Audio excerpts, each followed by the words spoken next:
The Country Mouse and the City Mouse. Once upon a time, a country mouse received a visit from his cousin who lived in the city. In a farmer's barn, the country mouse lived very simply and unpretentiously, without fancy food and clothes and furniture, and felt a little bit embarrassed and worried that his fashionable cousin might think he was too simple and poor.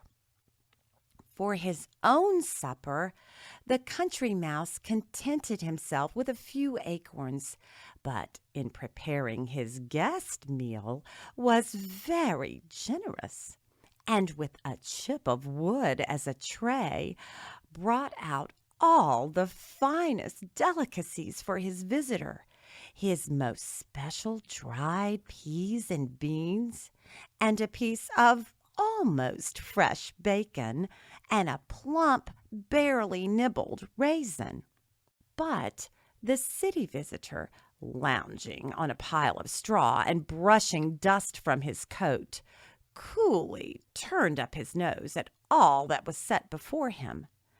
"Cousin," he said, "how can you endure to live in such poverty? Life's too short.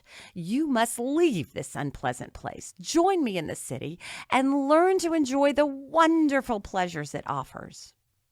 Convinced, the country mouse followed his cousin into town that night, and they scurried into a rich family's house, where they found the remains of a great party, with wine in crystal glasses and whole pieces, not just crumbs, of cheese and sausage and cookies and cake on little silver plates.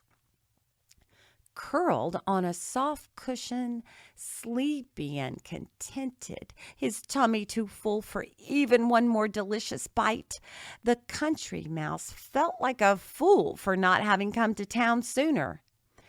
"Thank you, cousin," he said, "for showing me how easy and enjoyable life can be."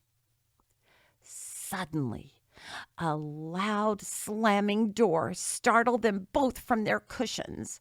In a terrible racket, the glasses and dishes banged, plates tumbled to the floor, food, wine, and napkins exploded everywhere, and a huge yellow monster with long whiskers in front and a longer tail at the other end slid across the table.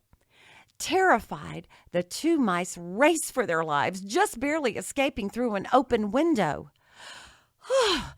"What was that?" gasped the country mouse, trembling with fear. "Only a cat," said the city mouse. "Some houses have two or three." The country mouse blinked and shook his head.